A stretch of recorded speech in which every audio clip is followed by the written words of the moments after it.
ഒമാനിലൂടെയുള്ള സഞ്ചാരത്തിൽ ഞാനിപ്പോൾ സൊഹാർ എന്ന പട്ടണത്തിലേക്ക് എത്തിയിരിക്കുകയാണ്. കുറച്ചു നേരമായി ഈ പട്ടണത്തിലൂടെയുള്ള യാത്ര തുടങ്ങിയിട്ട്. ഇവിടമെല്ലാം സൊഹാർ ഏരിയയാണ്. ചിലയിടത്ത് കോട്ട പോലുള്ള ചില നിർമ്മിതികൾ കാണാം. എല്ലാ ഗ്രാമത്തിലും ഒന്നിലേറെ മോസ്കുകളുണ്ട്. അതിന്റെ മിനാരങ്ങൾ അങ്ങനെ തലയുയർത്തി നിൽക്കുന്നു. അങ്ങനെ പോകവേ തുറന്നിരിക്കുന്ന ഒരു റെസ്റ്റോറന്റ് കണ്ടു. കറക് ടീ എന്ന് ബോർഡുള്ള ഒരു കട. നമ്മൾ ആവശ്യമുള്ളത് ഓർഡർ ചെയ്താൽ അവർ തന്നെ വണ്ടിക്കകത്ത് കൊണ്ടുവന്ന് തരും. കടയ്ക്കകത്ത് കയറേണ്ട. എങ്കിലും ഞങ്ങൾ ഇറങ്ങിച്ചെന്നു. ഒമാനി റഗാഗാണ് ഇവിടെ ഉണ്ടാക്കുന്നത്. ഗോതമ്പ് മാവും മൈദയും കൂടി ചേർത്ത് കുറച്ച് പശിമയുള്ളതാക്കുന്നു. അതെന്നിട്ട് ഒരു പ്രത്യേക കല്ലിൽ ഇങ്ങനെ പരത്തും. അതിനു മീതെ ഒരു മുട്ടയും പൊട്ടിച്ചൊഴിക്കും. റഗാഗിൽ മുട്ട ചേർക്കണമെന്ന് നിർബന്ധമില്ല. ഒരു മുട്ട കൂടി അതിന്മേൽ പരത്തിക്കഴിഞ്ഞാൽ മറ്റൊരു രുചിയാവും.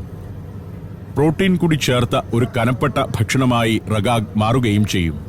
ഒമാനി ബ്രെഡ് എന്നറിയപ്പെടുന്നതാണ് റഗാഗ്. ഗൾഫ് നാടുകളിലെ ഒരു പ്രധാന ഭക്ഷണമാണിത്. പെട്ടെന്ന് തന്നെ ഇത് നെയ്റോസ്റ്റ് പോലെ കല്ലിൽ നിന്നും പൊളിച്ചെടുക്കാം. അടുത്തതായി ചീസാണ് പുരട്ടുന്നത്. കുഴമ്പ് പരുവത്തിലുള്ള ചീസ്. അത് റഗാഗിന്റെ ഒരു വശത്ത് നന്നായി തേച്ചു പിടിപ്പിക്കുന്നു. അതങ്ങനെ മടക്കി വയ്ക്കുന്നു. ഇങ്ങനെയുള്ള റഗാഗിൽ പലതരം ചേരുവകൾ ചേർക്കാം. ന്യൂട്ടല്ല പോലുള്ള പേസ്റ്റുകൾ വരെ. എന്നിട്ട് റഗാഗിനെ ഒന്നുകൂടി മടക്കി. സംഗതി റെഡി. അതിനെ ചെറു കഷ്ണങ്ങളാക്കി. ഞങ്ങൾ അതാണ് കഴിച്ചത്. അത് 2 പ്ലേറ്റ് വാങ്ങി.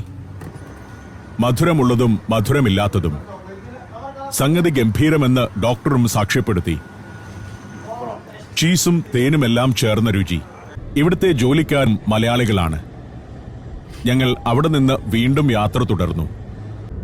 പട്ടണം കഴിയുന്നതോടെ കൃഷിയിടങ്ങളുടെ കാഴ്ചയാവുന്നു. വിശപ്പെല്ലാം മാറി.